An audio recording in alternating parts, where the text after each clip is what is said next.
சிதம்பரம் அருகே தேசிய நெடுஞ்சாலையில் டேங்கர் லாரியின் பின்புறம் அதிவேகமாக வந்த கார் மோதிய விபத்தில் காரின் ஓட்டுநர் சம்பவ இடத்திலேயே உயிரிழந்தார். இதுகுறித்த கூடுதல் விவரங்களை வழங்குவதற்காக நமது செய்தியாளர் மணிகண்டன் இணைப்பில் உள்ளார்.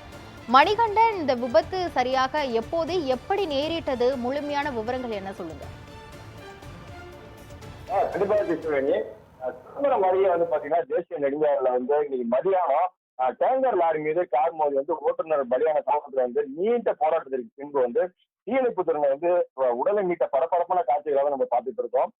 சிதம்பரம் அருகே பாத்தீங்கன்னா தேசிய நெடுஞ்சாலையில சாலையோர செடிகளுக்கு தண்ணீர் தெளித்துக் கொண்டிருந்த டேங்கர் லாரியின் பின்புறம் அதிவேகமாக அந்த கார் மோதி விபத்துக்குள்ளானது. அப்ப பாத்தீங்கன்னா கார் ஓட்டுநர் இந்த சம்பவத்தை இதுல சம்பவத்திலேயே உயிரிழந்தார். மயிலாடுதுறை மாவட்டம் குத்தாலம் பகுதியைச் சேர்ந்த நேரு என்பவர் காரில் கடலூர் நோக்கி விழுப்புரம் நாகை தேசிய நெடுஞ்சாலையில் சென்று கொண்டிருந்தார். அப்போது சிதம்பரம் அருகே பாத்தீங்கன்னா மேட்டுப்பாளையம் பகுதியில் தேசிய நெடுஞ்சாலைத்துறை ஊழியர்கள் பாதுகாப்பு வளையங்கள் அமைத்து டேங்கர் லாரி மூலம் சாலையோர செடிகளுக்கு தண்ணீர் பாய்ச்சும் பணியில் ஈடுபட்டு இருந்தாங்க. அந்த பகுதியில அதிகமாக அந்த கார் டேங்கர் லாரியின் பின்புறம் பயங்கரமா மோதியது. இதுல கார் லாரியோட அடிப்பகுதியில் சிக்கி நொறுங்கியது. ஓட்டுநர் நேரு உடல் நசுங்கி சம்பவ இடத்திலே உயிரிழந்தார். இந்த காட்சிகளை நம்ம பார்த்துட்டு இருக்கோம்.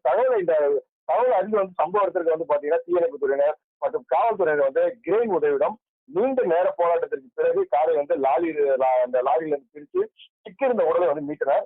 பின்பு பாத்தீங்கன்னா 108 ஆம்புலன்ஸ் மூலம் சிதம்பரம் அரசு மருத்துவமனைக்கு அனுப்பி வச்சனர். இந்த விபத்தால் தேசிய நெடுஞ்சாலை பாத்தீங்கன்னா சிறிது நேரம் போக்குவரத்து பாதிக்கப்பட்டது. இந்த சம்பவம் குறித்து போலீசார் வழக்கு பதிவு செய்து விசாரணை நடத்தி வருகின்றனர்.